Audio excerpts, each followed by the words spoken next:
नमस्कार मित्रांनो, मी महाराष्ट्राचा छोटा पुढारी घनश्याम दरोडे तुमचं सर्वांचं आपल्या यूट्यूब चॅनलमध्ये मनापासून सहर्ष स्वागत करतो. मित्रांनो, प्रथमतः तुम्हाला सर्वांना एक रिक्वेस्ट करतो आहे. आजच्या व्हिडिओत मी किती बरोबर आहे किती चुकीचं आहे हे मला माहीत नाही, पण खऱ्या अर्थाने मित्रांनो तुम्ही सर्वांनी सांगा की एक बाप काय असतो. मित्रांनो, खरं आहे, जे सत्य प्रेम आहे त्या प्रेमाला कोणी विरोध केला नाही पाहिजे. प्रेम असते मित्रांनो. प्रेम पहिल्यापासूनच कोणीतरी, मलाही त्या व्यक्तीचं नाव माहीत नाही, प्रेम कोणीतरी मानलेलं आहे. प्रेम हे आंधळं असतं. पण मित्रांनो, प्रेम हे आंधळं असतंय, पण त्या प्रेमापर्यंत आपल्याला नेणारं कोण असते, ते प्रेम आपल्याला कोणामुळे कळते मला तुम्ही सांगा. जर आपण या जगात आलोच नाही तर ते प्रेम आपल्याला कळेल का हो? जे 20 वर्ष बापाने आईने आपल्याला वाढवलंय, अरे 20 वर्षाचे झाल्यावर आपल्याला प्रेम कळतं हो मित्रांनो. 20 वर्ष तोपर्यंत आपण आपल्या आई वडिलांवरती सुद्धा प्रेम करत नाही किंवा करतो. मित्रांनो, अशीच एक घटना आहे. मध्यंतरी एक मुलगा आणि मुलगीचं प्रेम होतं. प्रेम झाल्याच्या नंतर बापाने वारंवार सांगितलं की बाई, तो आपल्या जातीचा नाही, त्याच्याशी लग्न करू नको. तो आपल्या जातीचा नाही, त्याच्याशी लग्न करू नको. मित्रांनो, ठीक आहे, जात हे असे की जात नाही त्याला म्हणतात जात. आई वडील शिकलेले असतील किंवा ना शिकलेले असतील, त्यांनी जात ॲक्सेप्ट नाही केली. पण मित्रांनो, मला वाटत नाही आई वडिलांचा हेतू चुकीचा होता. जातीमुळे जर लग्न लावलं नसेल तर विचार करा की जातीमुळेच का नसेल लावलं, पुन्हा त्याच्या घरची परिस्थिती बघितली का, काय झालं का. मित्रांनो, मला कुठल्याही जातीवरती बोलायचं नाही. मुलामुलींनी प्रेम करत असताना एक आपल्या आई वडिलांना विचारात घ्या. त्यांनी जातीमुळे लग्न लाईन लावून दिलं, ही त्यांची सर्वात मोठी चूक आहे. पण मित्रांनो, आपण त्यांना आपल्या जागेवर ठेवून बघा ना. तो एक बाप आहे, ती एक आई आहे. त्या मुलीचा आज आक्रोश होतोय की त्या बापाला अटक करा. मित्रांनो, काय त्या बापाचं चुकलं? ठीक आहे, एक चूक झाली, त्याला वाटलं का माझ्या मुलीने दुसऱ्याशी लग्न करावा, ते मान्य नाही.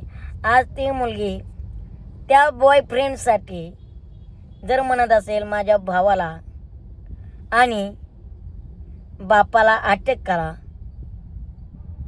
ह्यासारखं दुर्दैव कुठे नाही. ठीक आहे, मी म्हणतो लाख बाप चुकला, निवळ जातीपायी लग्न करून नव्हतं द्यायला पाहिजे, शेवटी प्रेम जिंकतं. पण मित्रांनो, बाप चुकला म्हणजे तुम्ही आपण जिवंत असतानाच आपल्या बापाला मारताना बघायचं आहे का? लेकीने बापासाठी 2 पावलं मागं आले तर काय करणार, काय होणार आहे? 2 पावलं मागं जरलं तर. आता मला बरेच जण कमेंटमध्ये म्हणतात, तुला काय कळतं प्रेम काय असतं? प्रेम असतं, जातीमुळे लग्न मोडतात. अरे बापांनो, जर ग्रामीण भागात ते एक्सेप्ट नसेल होत तर नका ना करू. अरे आपल्या आई बाप आहेत. काल त्या मुलीचा व्हिडिओ बघितला, ती म्हणते मी डायरेक्ट आत्महत्या करेल. मित्रांनो, म्हणजे तिला असं म्हणायचं आहे, जोपर्यंत माझा बाप या जगात आहे तोपर्यंत माझ्या आत्म्याला शांती लागणार नाही. शिक्षा करा म्हणते डायरेक्ट. शिक्षेचा अर्थ म्हणजे काय शिक्षा पाहिजे हो? अरे तुम्ही आपल्या पोटच्या मुलाला जर आपल्याकडूनच शिक्षा होत असेल तर त्या बापाला बाप झालेला तरी समाधान वाटत असेल का? विचार करा ना लगा. त्या आईने तुमच्यासाठी काय केलंय, बापाने काय केलंय? एक निर्णय चुकला, नाही लग्न लावून दिलं तर ठीक आहे ना. काहीतरी ह्या व्हिडिओत खरंच तुम्हाला काय वाटतंय सांगा. मित्रांनो, खरंच चुकलं असेल तर मनापासून मी तुमची माफी मागतोय. मी कुणाला, माझा कुठल्या जातीला, कुठल्या धर्माला माझा विरोध नाही, प्रेमालाही विरोध नाही. माझं मत फक्त एकच आहे, आपल्या आईबापाला सांभाळा, आईबापाला दुखवू नका. आपले आईबाप आहेत तर आपण आहोत, हेच मला तुम्हाला सर्वांना आव्हान करायचं आहे. मित्रांनो, मनापासून तुमची दिलगिरी व्यक्त करतो. आणि प्लीज आपल्या आईबापाच्या शब्दाबाहेर कधी जाऊ नका हो. त्यांनी खूप तुमच्यासाठी सोसलेलं असते. तुम्हाला प्रेम करायला लागतं. प्रेम करायचं आहे तर आपल्या आईबापावर, आपल्या कुटुंबावर, आपल्या फॅमिलीवर करा. हजारो येतील, हजारो जातील हो. कितीतरी प्रेम करणाऱ्यांचे घरं उद्ध्वस्त झाल्यात.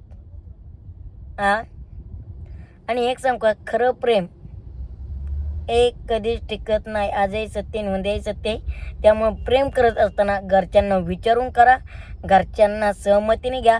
कारण आईबापाला सुख म्हणजे पैसा अडका जमीन नको आहे. आपल्या मुलाचं सुख हीच आईबापाचं सुख असते.